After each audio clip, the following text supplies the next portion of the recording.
Salam saudara-saudara terkasih di mana saja Anda berada. Setiap umat Kristen di seluruh dunia, baik itu yang tersebar di Indonesia maupun juga yang ada di sekitar wilayah Golgota di Yerusalem, sampai kepada yang ada di wilayah Dimia, Tagan Mewodi di Papua. Hari ini Bapa di surga telah memberitahukan kami untuk mengumumkan tempat atau titik tempat yang sesungguhnya Yahusua HaMashiach Adonai, yang dalam panggilan Ibrani kuno secara keluarga dengan Yahusua menyatakan bahwa namanya bahwa Kohe itu disalibkan, tempat titik disalibkan. Maka kami akan umumkan pada saat ini juga untuk tempat titik Yosua diumumkan, karena Bapak Yosua di surga telah memberitahukan kami untuk harus segera diumumkan. Baik, kita bacakan dulu satu firman Tuhan. Pada saat ini Yosua disalibkan di Dimia, nama kampungnya itu Dimia, nama tempat danaunya itu disebut Tage, Kabupaten Kabupaten Paniai, Provinsi Papua Tengah, Kepulauan Papua. Itu tempat sesungguhnya Yosua Hasili Kohe Gadol HaMashiach Adonai Yahusua disalibkan. Baik, saya bersaksi akan menyampaikan dalam rema firman Tuhan dan juga di dalam kesaksian-kesaksian dari beberapa hamba Tuhan saya akan angkat, dan juga tempat-tempat sejarah dari wilayah Dimia itu sendiri saya akan sampaikan, sehingga saya mengajak untuk Anda tetap mengikuti. Yang pertama kita baca di Wahyu 1 ayatnya yang di kitab Wahyu 1 ayatnya yang ke-7. Lihatlah, ia datang dalam awan-awan dan setiap mata akan melihat dia. Juga mereka yang telah menikam dia, Yahusua, dan semua orang di bumi akan meratapi, ya, amin. Jadi ini ayat ini pertama kali Tuhan membuka kembali penghakiman terhadap marga-marga 144.000 marga kaum Papua Israel, 12 suku Israel yang dibuka. Yang pertama diadili kepada saya sebagai marga yang telah menikam lambung Yosua, itu tahun 2008. Dalam suatu doa Tuhan memberitahukan bahwa marga yang telah menikam lambung saya adalah kamu TKG. Tuhan kasih tahu saya begitu. Lalu Tuhan bilang Wahyu 1:7 itu dibuka kembali. Nah, mulai dari tahun 2008, tapi kami buka kembali itu tahun 2018. Ya, 19, 20. Nah, itu baru mulai masuk lagi untuk penyelesaian penyaliban Yosua oleh 144.000 yang telah menyalibkan dia. Jadi tempat yang Tuhan kasih tahu pada saat itu adalah di Dimia. Itu tahun 2008. Terus Tuhan berbicara sampai puncaknya itu tahun 2019-2020. Baru kami mulai masuk untuk menyelidiki dan mengetahui. Ya, jadi tahun 2014 itu ada seorang hamba Tuhan dari Bandung. Dia datang dan Tuhan beritahukan dia bahwa tempat dia disalibkan, tempat dia akan datang kembali, dia dilahirkan itu ada di jantung Papua. Jadi hamba Tuhan ini dari Bandung, dia mengelilingi seluruh Papua 3 kali dengan pesawat. Hari yang ketiga, penerbangan yang ketiga itu yang dengan hamba Tuhan yang lain mereka memberitahukan harus ketemu dengan orang ini, hamba Tuhan ini baru bisa sampai di tempat itu. Waktu itu bulan, saya lupa ingat, itu bulan Juli 2014 itu, kalau tidak salah tahunnya memang 2014. Kami ke tempat yang di Dimia ini, kami berdoa di sana. Setelah kami berdoa itu Tuhan perlihatkan lewat 2 hamba Tuhan itu, sungai darah Yosua itu dia mengalir dari utara, timur, barat, selatan. Ya, baru mereka bilang disinilah Tuhan kasih tunjukkan sesungguhnya Yosua disalibkan. Dan Yosua juga akan menginjak kaki di tempat ini. Lalu kedua hamba Tuhan yang bersama kami, mereka pulang kembali ke Bandung, dan mereka bilang kami tidak akan datang lagi karena sampai kepada Yesus akan datang menginjak kaki di sini. Haleluya. Saudara-saudara terkasih, selain itu hamba Tuhan dari Jawa, mereka melihat bahwa Yesus itu disalibkan di Papua dan lain-lain. Nah, di sini saya hanya bukan, tapi saya akan menyampaikan, dan Yesus yang disalibkan itu rambutnya bagaimana, kulitnya bagaimana. Haleluya. Kulitnya tentu coklat kuning keemasan. Rambutnya rambut yang keritin, rambut keritin. Ya, baik, kita mendengarkan dulu. Ada dua hasil rekaman dari beberapa hamba Tuhan yang menyampaikan bahwa Yesus itu kulit hitam, rambut keritin.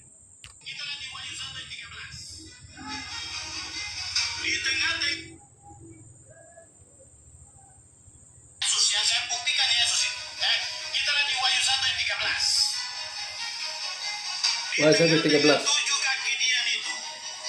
Warna kulit Yesus. Berpakaian jubah yang panjang sampai ke kaki. Kemudian ada ikat pinggang emas di dadanya, itu golden girdle ini, girdle. Ikat pinggang emas di dadanya, jadi golden girdle. Ayat 14 ya, Wahyu ya. His head, ya, kepalanya. Wahyu 11:14. Rambutnya putih seperti apa? Wool. Tahu wool? Wool itu bulu domba. Ya, seperti salju.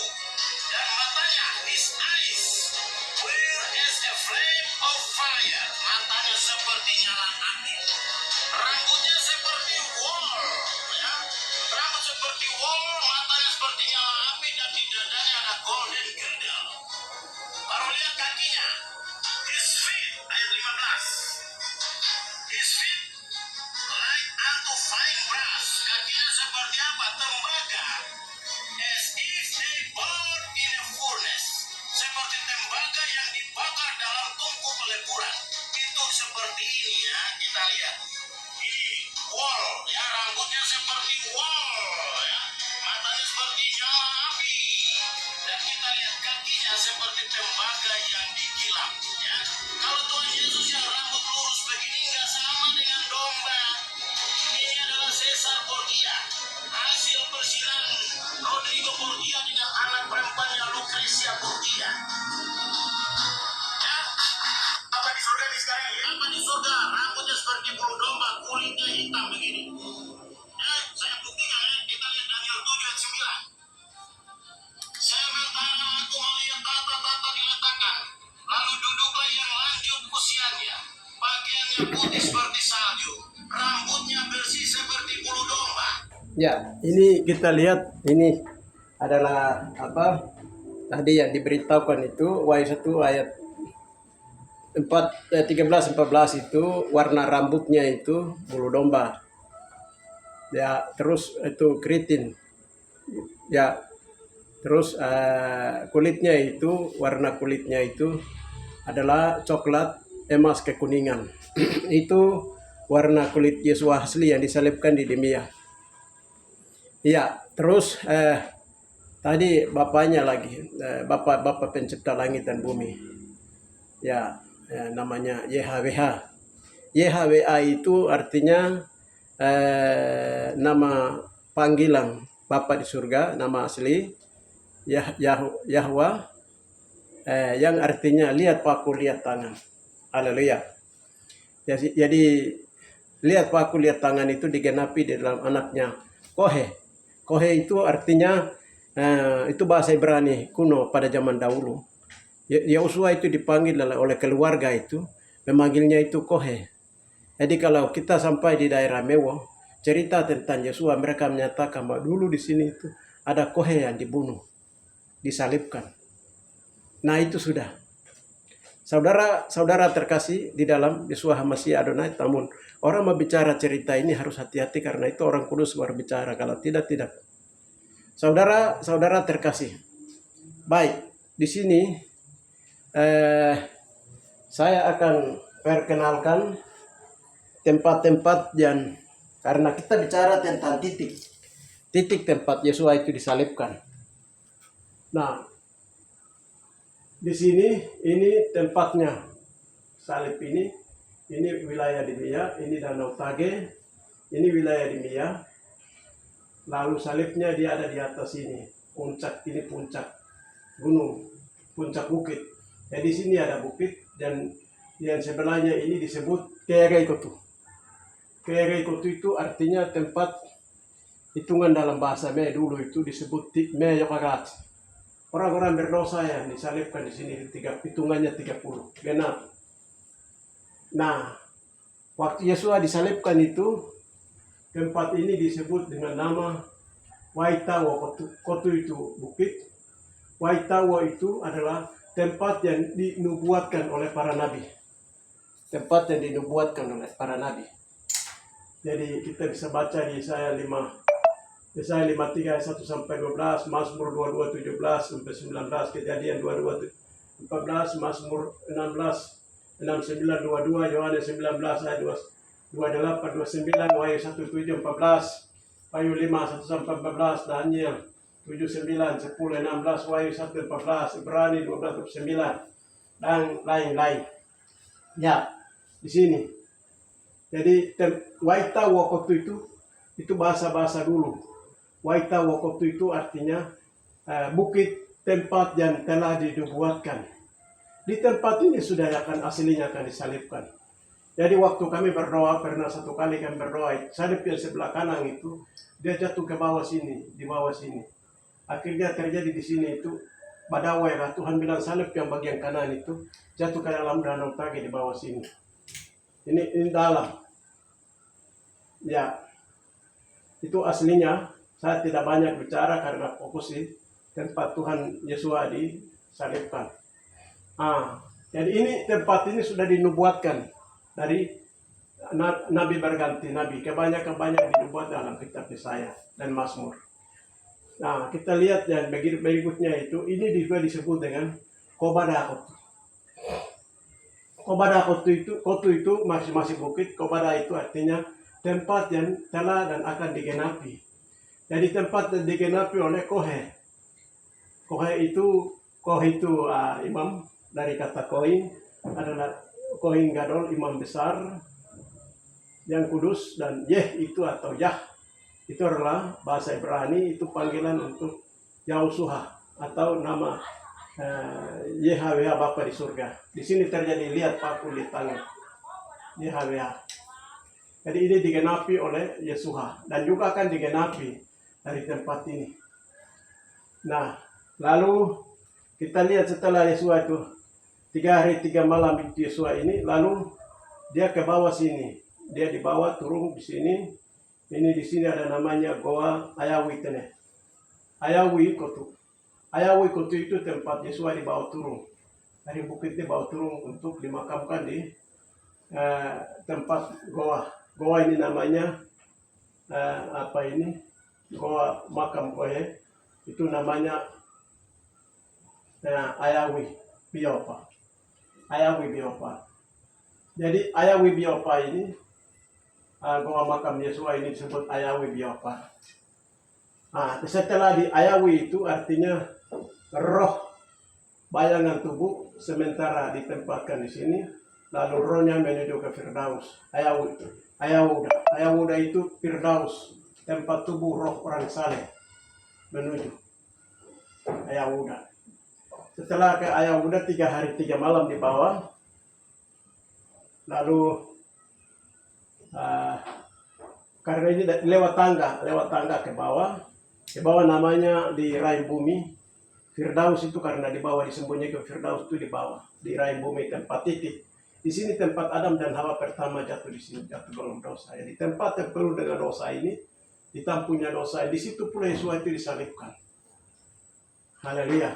Jadi di bawah ini nanti namanya Firdaus atau rahim bumi. 3 hari 3 malam Yesus ke Tartaro. Di sini kita lihat itu ada Pekomane atau kolam baptis itu, Matius 3 11 sampai 12. Ini tempat Yesus dibaptis ini. Ada baptis air, baptis roh, baptisan api, baptisan tubuh Masiah. Hari satu titik yang sama. Jadi menuju ke Firdaus. Ini. Setelah itu, setelah Yesua dia bangkit dari tempat orang saleh namanya Tartaro. Setelah Tartaro itu dia bangkit pada hari yang ketiga. Tartaro tempat orang-orang saleh yang mati dalam Tuhan. Di perjanjian lama yang dihidupkan kembali karena Yesua turun membayar darahnya, melunasi utang dosa dari orang-orang saleh yang tertahan di Tartaro. Setelah itu Yesua bangkit, kerja di bawah Yesua memulihkan Tamadede yang lain-lain. Setelah Yesua bangkit pada hari yang ketiga dia ke Emmaus. Emmaus itu untuk Aitaka. Aitaka itu gerbang surga. Dia menuju gerbang surga. Di sini pertemuan terjadi gerbang surga, bro. Dari sini baru ke Yerusalem. Yerusalem itu berhubungan dengan kembali ke tempat mereka ketemu kembali lagi di dunia dengan 12 rasul. Nah, setelah itu dari sini dari dunia ini ke Yerusalem itu Tuhan bilang ke Yerusalem sana itu hanya 3 langkah saja. Tuhan bilang zaman dulu. Itu zaman dulu punya perjalanan. Kita lihat di sini Tenewi kotu itu tubuh kemuliaan kohe terangkat ke surga. Tenewi kotu. Tene itu artinya tubuh dia itu di temo-temo. Temo-temo itu udah bahasa-bahasa dulu. Artinya tubuhnya itu dikumpulkan kembali. Dipulihkan kembali, dia bangkit dalam tubuh kemuliaan.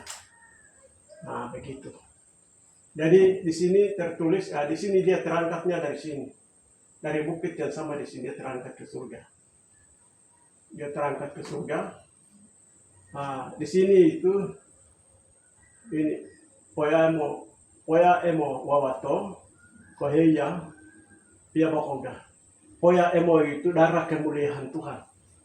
Wawato itu pelangi, seperti pelangi atau kemuliaan. Darah kohe yang mulia. Jadi darah imam besar dari anak domba atau dari bapak-bapak di surga punya anak. Darah yang kudus yang menebus umat manusia. Pia bokoda itu di salib yang palang. Dia darahnya ini ada pelangi. Pelangi berwarna 4 terbentuk pelangi. Ada merah. Merah ini artinya Yosua itu dia berani memikul dosa umat manusia. Merah ini sifat berani. Apapun tantangan, rintangan, hambatan, dia tetap sampaikan keselamatan hanya ada di dalam Yeshua Mashiach Adonai. Dia mengalahkan segala apapun, dosa apapun dia menyucikannya. Dan dia kuat sekali. Kita lihat di sini itu pelangi warna ungu ini kayak biru. Biru ini hati yang taat. Yesua itu dengar kepada Bapa di surga. Darahnya itu sifat darahnya itu dengar kepada Bapa di surga. Taat sampai mati di salib. Ya, ungu itu warna raja. Yesua itu berkuasa atas kelemahan, sakit, penyakit, dosa, segala setan, segala dewa, dan segala apapun maut pun dikalahkan. Ini warna raja, warna darah Yesua. Warna putih itu Yesua mulai dari lahir sampai dia mati di atas salib itu dia mempertahankan kekudusan di sini. Dia mempertahankan kekudusan. Saudara terkasih, itulah di mana Yesua itu disalibkan. Setelah dia angkat dia sudah terangkat ke surga, tapi ada 3 yang dia kasih tinggal di sini, ada 4. Yaitu dari dimia ini artinya unsur darah, air, roh, dan hikmat, pengetahuan. Jadi Kohe atau imam besar kita ini agung dia tinggalkan menjadi saksi di bumi. 1 Yohanes 5 ayat 1 Yohanes 5 6 sampai 8 ini. Ada 3 yang memberi kesaksian tentang peristiwa-peristiwa orasi penyaliban Yesua, peristiwa Yesua dilahir dan apa semua itu. Ini ditinggalkan di sini. Jadi sekarang kami ada berdoa dan juga kami sedang memberitahukan rahasia-rahasia ini. Bukan kami, tapi Roh Amasia itu dan air dan darah itu yang sedang bersaksi kepada kami. Lalu kami yang tim-tim doa ini menyampaikan, dia membukakan.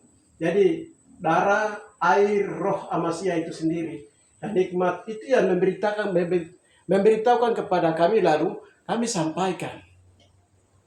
Jadi sebagian kami sampaikan. Tuhan bukakan rahasia-rahasianya. Jadi akhir zaman itu pengetahuan firman Tuhan itu akan terbuka. Pewahyuan langit akan terbuka dan mana dari surga akan turun. Pewahyuan hikmat dan kemudian Amasya itu dia hikmat pengetahuan Tuhan akan bertambah-tambah. Jadi itu yang ditinggalkan di bumi itu di sini tempat Yesus ditinggalkan. Makanya Roh Kudus kembali membukakan rahasia-rahasia ini. Hal-hal yang memang orang lain tidak pernah bukakan, tapi Roh Kudus berbicara lewat kami melalui darah dan air dan roh kepada kami. Jadi tentang rahasia Yesuha, tentang rahasia Bapa, tentang rahasia kita sendiri, manusia dan Papua ini. Saudara-saudara terkasih, jadi kalau kita baca di sini, jadi ini darah ini atau pelangi kemuliaan dan lokasi ini, lokasi tempat Yesus lahir di sebelah ini. Yesus disalibkan di sini. Nah, tapi orasi penyaliban Yesus itu dia seluruh Papua dia jalani karena semua marga dan kaum suku bangsa Papua itu semua terlibat dalam orasi penyaliban Yesus, termasuk 12 suku Israel yang ada di Yerusalem sana. Tapi yang sekarang menjadi kambing hitam untuk menyelesaikan orasi penyaliban Yesus itu oleh kita orang Papua. Saudara-saudara terkasih, saya punya channel cukup banyak soal ini. Saya saat ini saya umumkan tempat lokasi Yesus itu disalibkan. Ada satu yang kita dengar kan kuatnya, derasnya darah Yesus itu seperti apa? Kita dengarkan sedikit. Haleluya. Ampuni. Haleluya.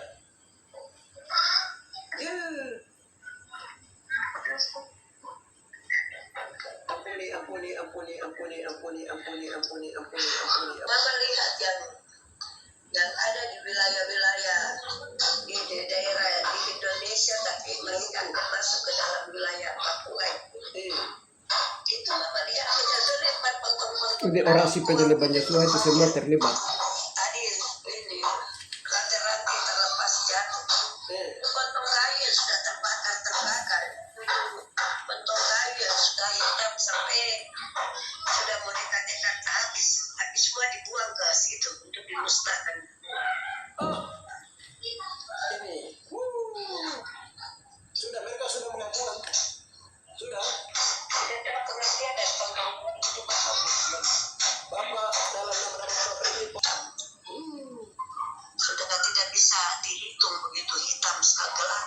Nah, dosa manusia Papua, manusia bangsa-bangsa dan sebagainya. Berdoa Itu sudah ya, tadi kita mengaku yang di rantai-rantai itu sudah lambang dari itu dosa hitam. Kita ini seperti pohon kayu, potong kayu yang terbakar sudah tidak ada nilai, tapi Yesus dia datang untuk menebus kita dari potong kayu yang tidak baik itu. Yesus mau bawa keluar kita, menyelamatkan kita lewat dia punya darah perak emas, darah perak itu dia tebus kita. Kita itu seperti pemburu lain. Ayo berdoa minta ampun ya. Hai pontong kayu. Marga-marga yang tidak berharga di mata Tuhan karena telah membuat perbuatan keji. Bapak, Roma pikir itu, Roma kira dan mereka bilang itu terjadi di Yerusalem sana. Padahal itu terjadi di Papua. Bangsa-bangsa Papua, marga-marga Papua ini menyalip penyusuan di Papua ini. Pokoknya ampuni akan dosa Bapak Takar. Pakai kajian dan mereka menutupi hampir mau menenggu Yesus yang lahir di Papua yang disalibkan dari Papua. Pokoknya ampuni karena perbuatan boya-boya kami punya kejahatan ini. Kami tidak baik sekali Bapak dan marga-marga lain. Bapak di dalam nama Rahman Tuhan dan lain-lain Bapak ampuni dan bebaskan kami dari sana Bapak wa Yesus Almasih. Itu potong kayu dilemparkan ke dalam ke rantai yang tadi terlepas itu. Macam mama lihat seperti ular. Dia lilit itu semua langsung dia hancur itu lebur sampai hangus semua. Kita bukan terbakar juga, mama lihat bukan terbakar. Seperti dia hancur sendiri. Dia hancur dengan terlilit dengan potong kayu itu, jadi dia langsung terbakar. Apa lilitan itu langsung hancur, jadi lebur-lebur langsung debus, jadi debu, kembali jadi debu. Tadi rantai dosa yang melilit itu semua yang didebu kembali. Tadi rantai dosa itu semua dilebur menjadi didebu kembali toh. Terima kasih Karena ya. ada rantai yang terlepas dari kepala, leher, dada, perut, kaki. Itu mereka jatuh kan tertumpuk macam satu di bawah dan kepala punya, terus yang dari perut, leher, perut sampai kaki. Jadi itu macam tumpukan begitu, tapi macam tumpukan ular deh. Kita lihat ular punya tumpukan badan dia susun begitu. Terus kayu-kayu yang tadi semua punya kayu-kayu, potong kayu yang sudah terbakar itu dilemparkan masuk ke itu tumpukan yang tadi tertumpuk itu. Di dalam tumpukan itu kan ada lubang begitu. Jadi lemparan kayu itu, potong-potong itu masuk ke dalam itu tumpukan itu. Jadi mama lihat jadi terputar macam angin, puting beliung kan, dia putar itu potong kayu dengan itu rantai-rantai sampai lihat jadi debu. Udah lihat lagi yang rantai-rantai besi itu tidak ada potong-potong kayu. Kencang dan kuatnya deras angin darah Yesus Amasya Adonai.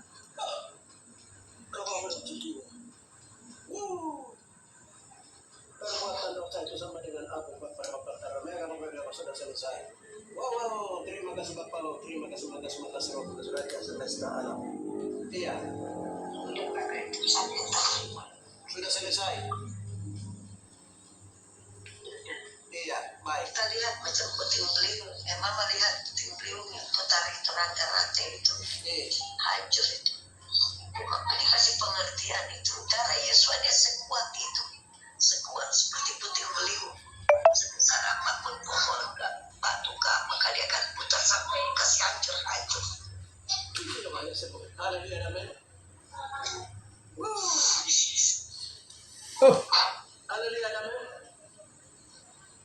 Itu dia darah Yesus. Haleluya, amin. Pokoknya kuatnya darah Yesus sangat kuat. Adanya berkata, membuat malaikat-malaikatnya menjadi badai dan pelayan-pelayannya menjadi nyala api. Demikian firman Tuhan. Jadi badai, angin, putri beliung itu kerasnya darah Yesus, kuatnya darah Yesus. Itu kerasnya darah Yesus itu lebih dari yang angin yang ada di bumi ini yang kita lihat biasa. Itu dia lebih keras lagi, dia lebih kuat. Ibrani 29:24 pemercikan darah Yesus berbicara lebih kuat daripada darah Abel. Kamu punya iman ya? Itu kalau kamu pandang darah Yesus itu, apa yang kamu mau takuti lagi? Yesus mohon keras kuat kau gato yo mohon. Itu sudah yang modal iman kau nanti.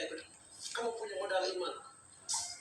Darah Yesus itu kuat dia bertiup seperti angin kencang yang melebihi angin kencang. Putri beliung yang paling kuat sekali. Dia Yesus udara lebih kuat. Rantai dosa kah, rantai apakah semua giling habis. Dosa apapun itu kecil di hadapan Tuhan. Tuhan berkuasa. Baru dia memakai jantung. Dia memakai jantung itu yang dia tutup ke jantung, baru jantung dia pompa darah. Baru dia berada ke seluruh tubuh itu yang membuat tubuh kita itu hidup karena darah. Darah Yesus pasal darah manusia saja itu bisa menghidupkan tubuh. Apalagi darah Yesus. Haleluya, amin. Darah Yesus itu bagaikan angin dia masuk ke dalam tubuh rohani orang-orang. Apalagi darah Yesus. Iya, kita berdoa minta pun sekali lagi.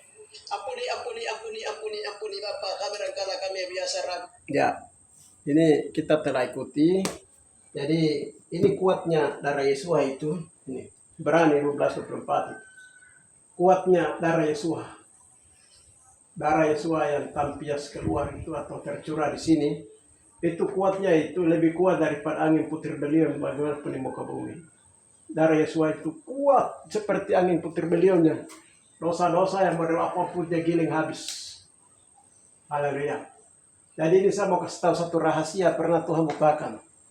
Mujizat terbesar terjadi dalam manusia di bumi dari Bapa kepada kita itu. Tuhan bilang begini, setiap pagi itu napas Tuhan itu atau roh udara, napas yang kita hirup ini, itu dia masuk melalui ubung-ubung itu. Waktu Tuhan taruh tangan, ubung-ubung dia masuk ke dalam itu, setiap pagi diperbaharui. Jadi dia masuk ke paru-paru, dia bikin kencing angin di paru-paru. Lalu dari paru-paru itu, kincir angin tadi itu dia mengalir ke jantung. Dari jantung itu dia pompa darah. Dia pompa darah, baru dari darah itu dia mengalirkan darah ke seluruh urat-urat kita manusia, sehingga kita menjadi makhluk yang hidup. Itu yang Tuhan tetapkan dalam tubuh manusia, jadi mujizat terbesar. Di dalam roh dan di dalam roh itu darah Yesua yang sangat kuat ini, yang berwarna 4 ini, itu warna bendera darah Yesua ini karakter sifat Yesua yang asli. Ini itu kalau dia mengalir di dalam tubuh orang-orang saleh yang percaya yang ada di bumi, maupun yang sudah mati di dalam Tuhan yang akan mendengar sangkakala itu ditiup. Darah Yesua itu dia menghidupkan, mentiup ke dalam tubuh orang-orang yang mati di dalam Tuhan, maupun kita yang masih hidup ini. Itu darah kuatnya, derasnya darah Yesua itu, dia akan bertiup, masuk ke paru-paru. Darah Yesua itu masuk ke paru-paru, seperti kincin angin dia berputar, dia menuju ke jantung rohani, tubuh rohania. Lalu dia akan menghidupkan orang-orang yang mati di dalam Tuhan terlebih dahulu. Lalu kita yang di dalam Tuhan ini, kita akan mengalami pengangkatan tubuh kemuliaan. Memakai tubuh kemuliaan seperti Yesua memakai tubuh kemuliaan setelah Yesua bangkit dari antara orang mati. Yesua hidup. Nah, itu dia punya rahasianya. Jadi betapa rahasia paling dalamnya. Makanya disebut di sini ini Poya emo wawato. Poya artinya poya itu kemuliaan, darah yang penuh maha mulia dari darah Bapa. YHWH, lihat paku, lihat tangan, darah yang mulia sedang mengalir. Ya, yang suci, wawato itu seperti pelangi atau kemuliaan. Di tempat takhta Yesua di sebelah kanan itu, di situ ada pelangi, kemuliaan. Anak manusia dimuliakan di atas Golgota, di atas Waitawokot, di atas Kebadakot. Di sini dia dimuliakan. Asli, saudara-saudara terkasih, dia dimuliakan. Sehingga semua mata akan tertuju kepada darah Yesua. Di sini Tuhan, tempat yang terjadi peristiwa ini, di sini ada namanya Manaro Manataru Mawo, atau darah Yesua yang mengalir dengan diam, dia sudah berbicara. Di sini juga ada air kehidupan. Hanokawo, Hanoka. Wow, ada air kehidupan, dan ada di sini banyak menyimpan rahasia-rahasia Tuhan, tubuh Tuhan. Jadi wilayah ini, dari sini wilayah ini di atas gunung batu.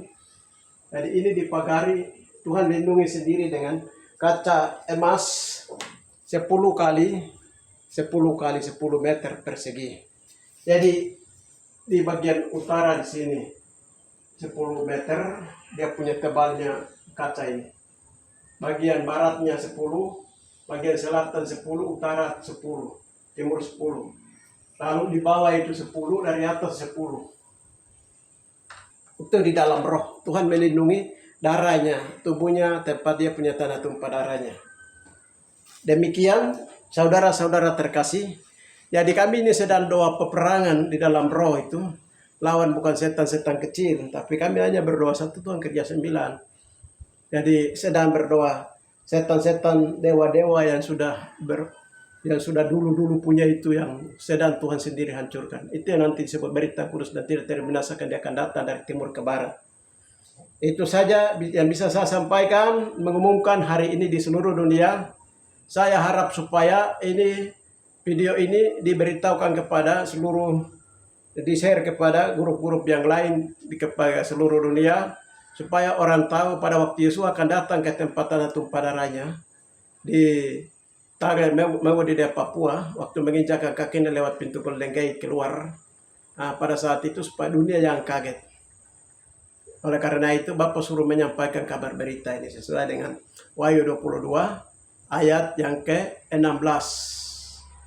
Aku adalah keturunan Daud, aku telah mengutus malaikatku untuk memberikan kesaksian tentang semuanya ini.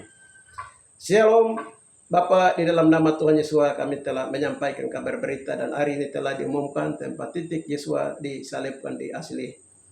Dengan demikian kami telah memberitahukannya, maka hanya kami hanya memberitahukannya. Selanjutnya apapun yang Bapak mau melakukan itu adalah dari kewenangan Bapa dan otoritas Yeshua HaMashiach Adonai untuk menyatakan kemuliaannya di antara bangsa-bangsa.